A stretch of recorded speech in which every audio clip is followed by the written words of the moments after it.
Hello mga ka-foodie! Ito na ang aking bagong recipe. Madali at masarap. Tama-tama ito pag nagda-diet ka.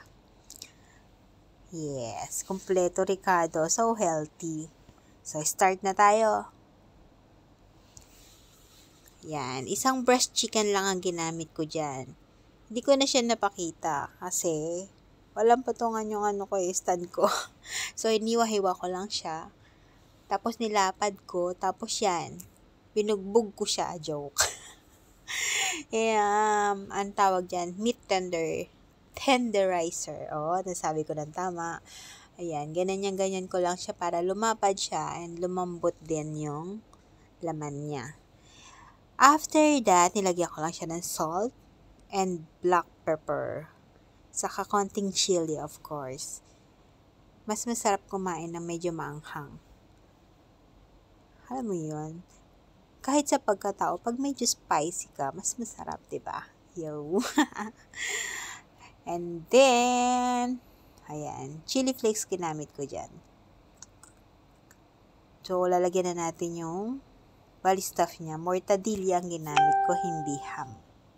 Yes, it is mortadilla and hotdog. First time kong gumawa nito, wag pintasan. Gusto ko kasing kumain ng iba. Pero alam nyo, it was strong na naglagay ako ng carrots. Kasi, pag kinakagat mo siya medyo matigas. Mas maganda kung hotdog lang muna ilagay nyo.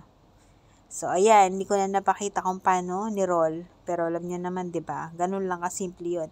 Ilagay nyo at iikot. Tapos, lagyan ng foil. Finreezer ko yan overnight.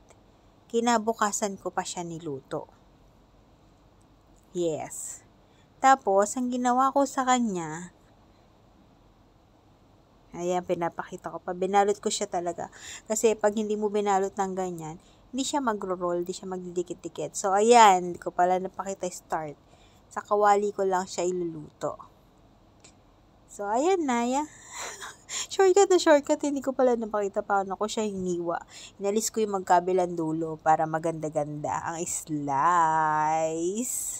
So, ganyan na siya. Hindi mo na kailangan magkanin kasi nilagyan ko yan ng broccoli, cauliflower sa side para na rin siyang rice. Saka konting cucumber. And 1 centra para may fruits din.